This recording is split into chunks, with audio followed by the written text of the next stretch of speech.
Hey everyone, welcome to Group Text. Okay, so the new Docuseries, The Carters, Hurts to Love You, is now streaming on Paramount Plus, and I gotta tell you, it is exceptional. The show takes an honest look at the success and struggles of both Nick and Aaron Carter. It also examines how the brothers' fame affected their parents, Jane and Robert, as well as their three sisters, Leslie, Bobbie Jean, and Angel. The Carters features candid archival home video footage and intimate conversations between the last two remaining Carter kids, Nick and Angel, as they work to understand the tragic circumstances of their famous family. The series was directed by Soleil Moon Frye, who he first fell in love with as TV's Punky Brewster back in the 1980s and now has become a very serious documentarian. Angel and Soleil, welcome to Group Text.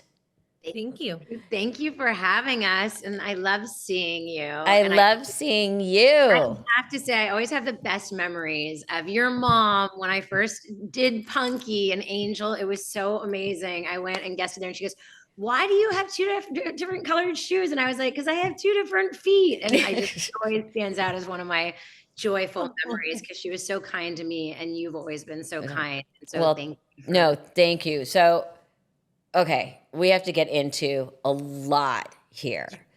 So this is not just, it's so much more than your run-of-the-mill documentary, scandalous pop star. So I have a lot of questions about that. But first, how do you two know each other? That's a great question. We were introduced through James at Candle Media, and they wanted to make a film about Aaron after he passed away and came to me and he said, I want to introduce you to a few directors. And Soleil was the first one. And we just instantly connected. I instantly fell in love with Angel. Oh, what made you want to tell this story? I met Angel and I was so blown away by her courage and her strength and just she had been through so much in her life and she had truly taken her pain and turned it into purpose and had really let the light into her heart. She was so beautiful and full of light and love despite having gone through so many challenges. And I really felt like this was such a universal story that so many of us can connect to because at its core, it really has to do with mental illness and addiction and our mental health. And that feels so universal to me. And so my dream was that through Angel's lens and courage, that we could really share a story that touches so many of our own families.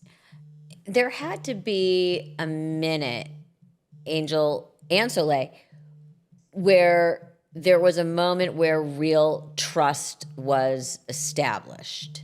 Because this, Soleil, like you just said, and we'll get into the whole mental illness thing. I'm actually the co-chair of the board of a major mental health organization here in Los Angeles. There has to be a level of trust, and it's two strangers. Was there a moment where you thought to yourself, I can be really honest? Because in these kinds of documentaries, if you are not honest, it feels soulless, and this does not feel soulless. Yeah. I mean, I knew that if we were going to tell this story, it had to be the truth. And that unfortunately is going to include a lot of really ugly things that happened in our family dynamic. So I don't know. For me, I think just when I met Soleil, she was just so warm and loving and cared so deeply about making sure that the truth was told. And I also think, with her being a child star and understanding, what it's like to grow up with that lens, I knew that she would tell Aaron's part of it because I can only do so much as his sister. And I do know a lot, and obviously growing up in the family and being around and seeing things, but to actually be that person who is working like an adult and going through the day-to-day things and to have someone that had that same perspective, it just, yeah, I don't know. I mean, I don't know for Soleil for you what it was, but I just knew it was instant.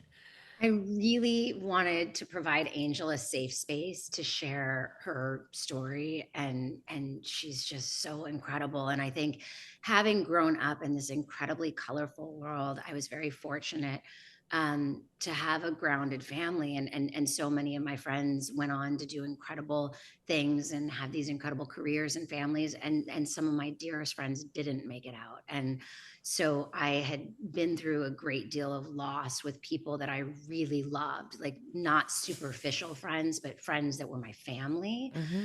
And I also had been through a relationship right before Angel and I came together with someone who was dealing with his own addictions. And during the course of this documentary and making it, Angel lost her sister, and that person that was one of the great loves of my life died as well. And so my reason for sharing that is I feel like we were really there to support each other through these moments and through that pain and through that grief. And that is something that really bonds you forever, to be able to just take the mask off. I remember our first conversations, and I was opening up to her about, what I was going through, and she was opening up about her life. And so I feel like there was no judgment, and because so much of this for me, and I believe for us in this journey, is to destigmatize these conversations that are so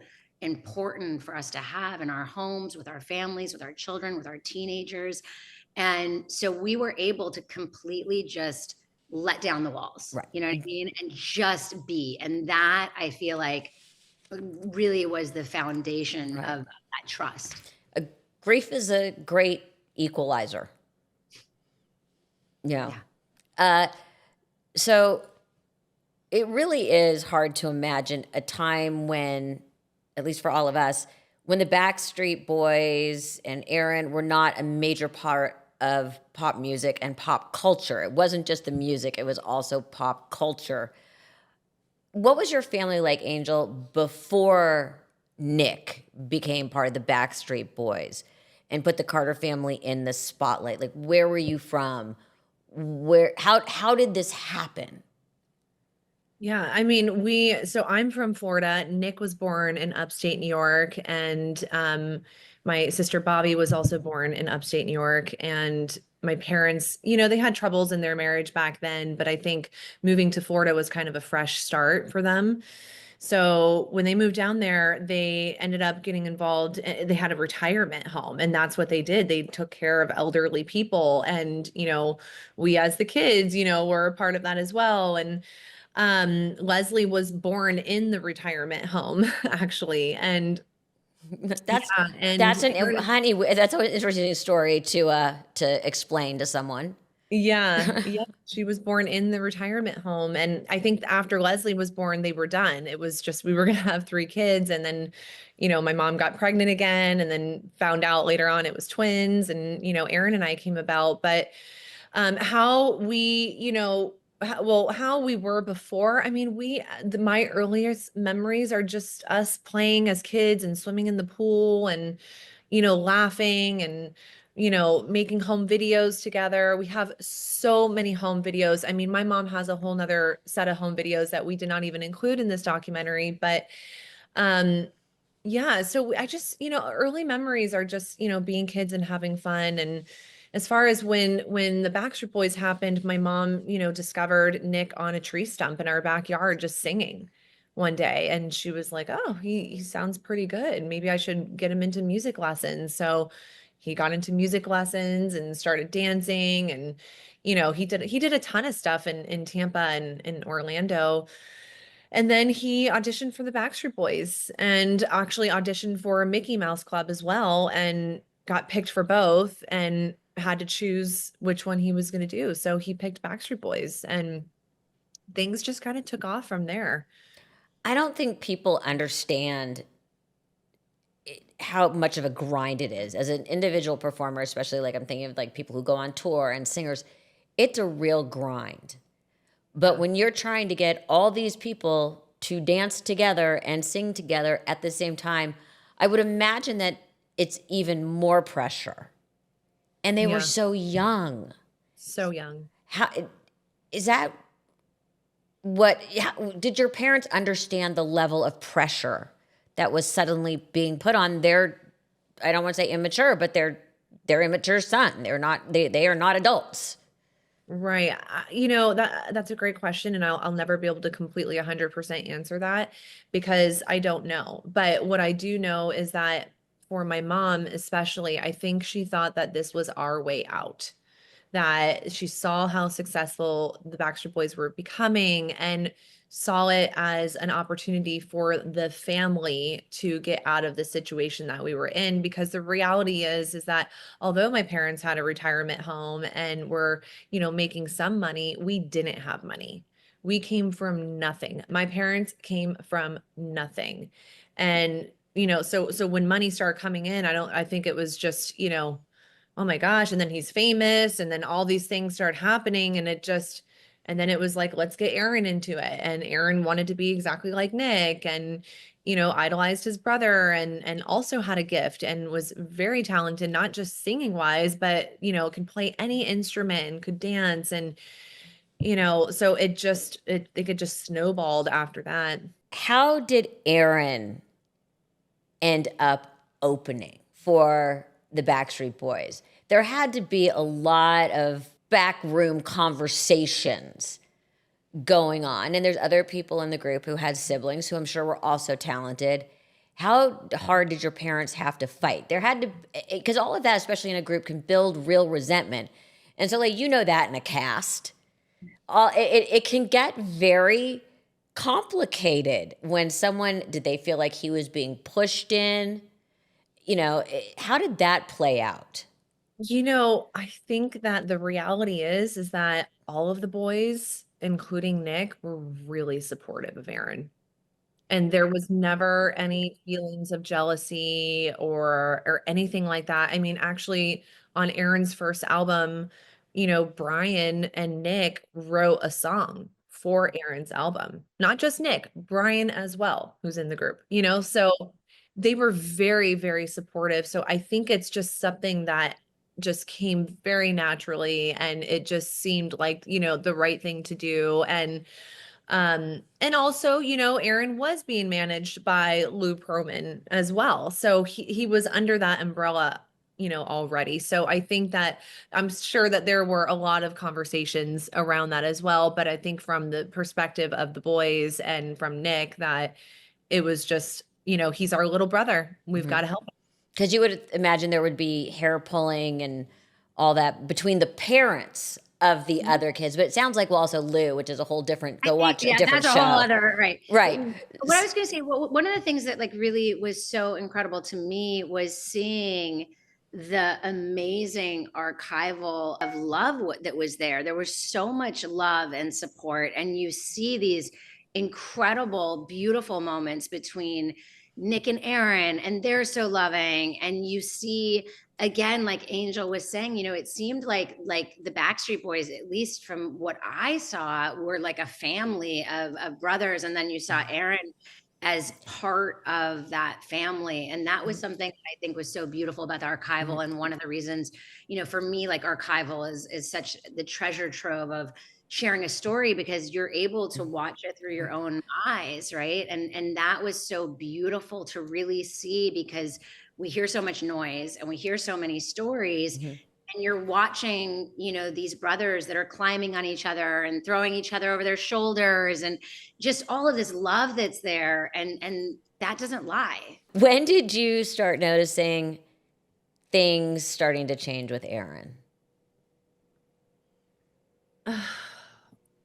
Really, probably when my parents first separated when we were 11 years old.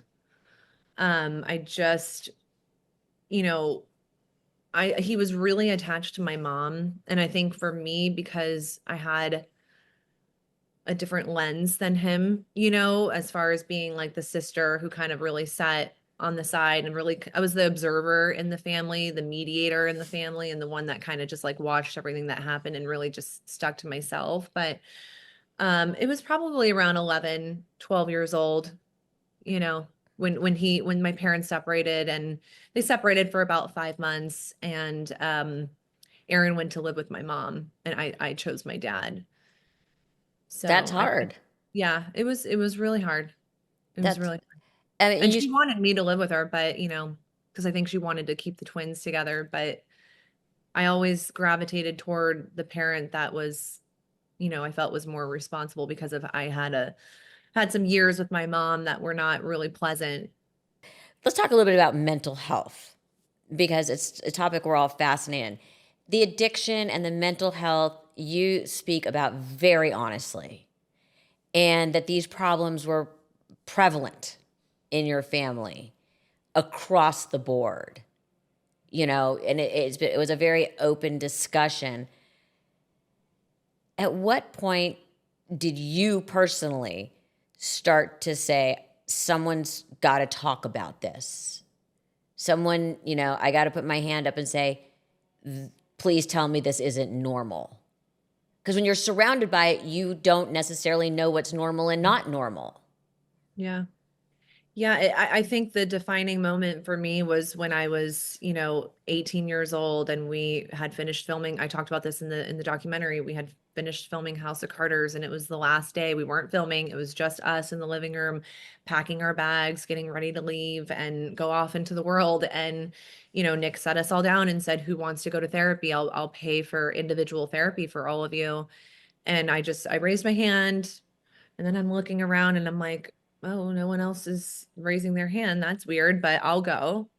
And I took that opportunity and I seized it, and it really changed my life. It opened that up. And, Nick and I always had that in common. And after the show was finished, we really bonded over that and talking about mental health and physical health and wellness and being healthy and how do we make a change. And, you know, just having that willingness, you know what I mean? So I think that was like the defining moment for me. And I just, I was always the kind of person that I never had any shame. I think that, and as working in the mental health space too, there is a genetic component, right? Mm-hmm. But there's also a personality component to Mm-hmm. it. And my personality is different than my siblings, and Nick's personality was different. We didn't have any shame in the things that, we made mistakes at when we were children. I have never hidden this, but I had a problem with drugs when I was 15, 16 years old. That is a real thing. And I have no shame around it. It is a part of what happened. And I can look at it as a 37-year-old woman now and say, I was a kid who grew up in this family and it, was in that world. And this is just, it's what happened. I have no shame. So, having that openness and that willingness to want to be better and to want to make a change and to not allow it to define me and to, brew inside of me. Sitting here as a 37-year-old, do you look back and think about that 18-year-old and go, wow, that took a lot of courage to be the only one in the family to put their hand up? I mean, saying it out loud, yeah, I guess it does take a lot of courage, and I don't really view myself like that. I guess that's probably something that I need to work on still, is to, hey, I'm worthy. Like I've got this, you know what I mean? Like I did that, and that was a courageous thing to do. And I should be proud of myself. I think that there's definitely, I look back at that 18-year-old girl and I'm like, wow, I've come a long way. A long way. And it took me years, I'm talking years of therapy to unpack everything that happened during our childhood. Literally, it took like 10 years, my whole 20s, like just really working really hard to like, and then finally it just clicked. And I was like, I don't even know that girl anymore. And I'm not her. And I haven't been living in that space, and I'm good and I'm I okay. mean, and that's amazing. So, but what was also amazing was, this is a very strange pivot, who was taking the home movies? And this is the second time home movies have been really a jumping off point for you, Soleil, which is very interesting. I mean, who suddenly decided, let me pick up a camcorder? Because it was not like today where they record, you worry you're going to get hit by, a bus in the street and no one's going to help you because they're so busy filming. Yeah. Who picked up the camcorder first? You know what? It's either my mom or my dad. I don't know who picked it up first, but I will tell you, we have thousands and thousands of hours of home videos, and then it got Nick into like making videos. And as kids, I remember we would just, Nick didn't really want to be a singer. He actually wanted to be a movie director. Is what he was really passionate about. And he would always have us acting out stuff, and we would play war outside and just be kids and be filming. So it just, yeah, I mean, we've got a ton of home videos. So I think it was just a collective thing amongst the family. Okay, Soleil, an embarrassment of riches going through all these home movies that had been amassed over so many years. You'd already done that with your own things with Kid 90, so you knew how to sit and watch and understand the process. Did your point of view or intentions change once you started watching all these home movies and watching all this footage? It was incredibly emotional because you're watching so much love within a family, and joy, and Easter mornings, and things that we can connect to so much because we relate them to our own families. And then these moments of such pain that these children were going through, and that was incredibly emotional, as someone who loves so deeply and has children and loves Angel so much, and Angel had never seen the footage before. So that those layers of peeling back the onion, and also for me, again, archival is, I think, so much of the backbone of the unfolding of these incredibly human stories. And so there'd be times where I would listen so closely to pump up the volume to hear what was really being said. And there was moments that were shocking, for me to hear or see. And ultimately at the same time, like we were speaking about earlier, it's so universal. Yeah. Because every household has some kind of chaos, right? Or every home, you can touch or feel or connect to someone in your life that is struggling in some way. And so it felt to me like I really I connected to it. And then I certainly connected to the incredible footage of watching the pressure that it was both that the kids were going through. Because the moments when you watch Nick in front of the piano, and he's standing so stoically, and he's working so hard, and just giving his all to it, or Aaron rehearsing for hours upon hours upon hours, and you're watching this, and you're watching him being such a people pleaser, and also loving performing, but at the same time, wanting to give his all. And for me, it struck me so much, from a human level, and also thinking of all of the most amazing, iconic, people who we've loved throughout life, who are no longer with us, musicians and artists and, performers. And it really did make me wonder to what extent, are people pushed to, or what are their breaking points. And everybody's breaking point is different, So again, like, it just became something that I was like, we have to have these conversations, these are ongoing struggles that I think growing up, so many struggle behind closed doors, and kind of, these secrets that we just shove under the rug, and so my hope was that it would start to encourage more conversations of us not feeling so alone and isolated in what we're going through. Okay, you just said that, Angel, you had not seen a lot of this footage. Why? Yeah, right, Because they Angel? were all on VHS still.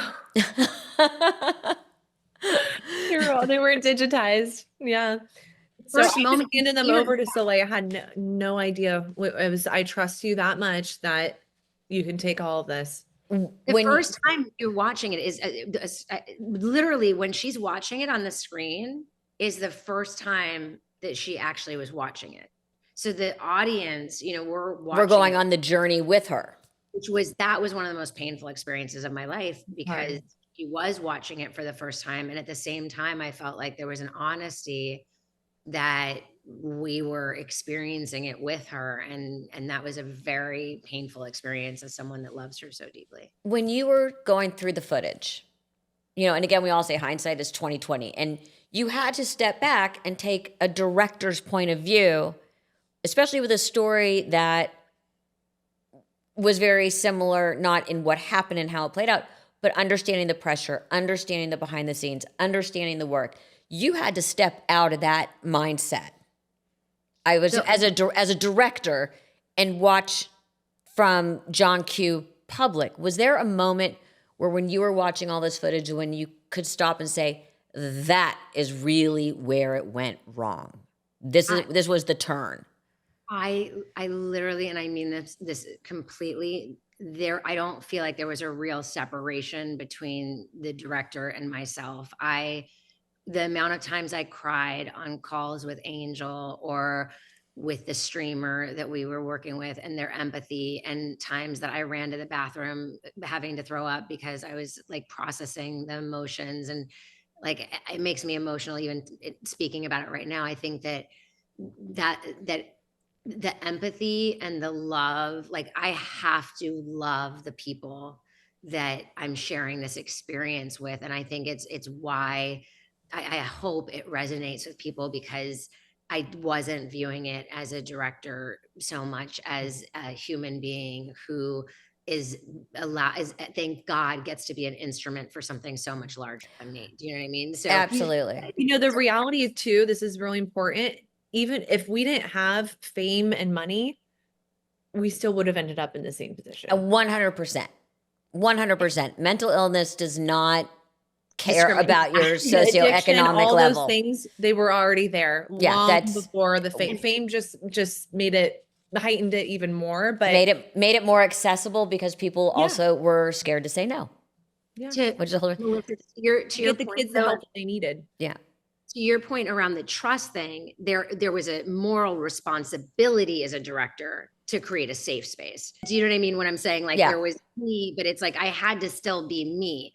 What that though allowed, I think there was this incredible moment in time when when Angel and I went to Chicago, and Nick and she came by and literally we had a little tiny hotel room, and she was like, hey, we're stopping by.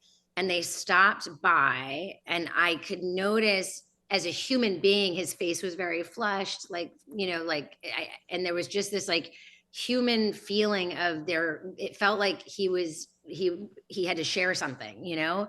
So the human side, and also like the fact that, you know, that I've been on this journey with them is like, oh my God, I want to provide a safe space. And then all I had on me was my phone, right, to be able to document. And so there's that moment of going, of pointing to it.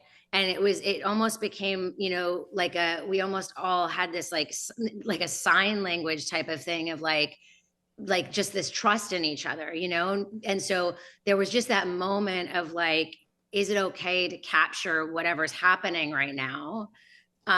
Or do I just let it, you know, be?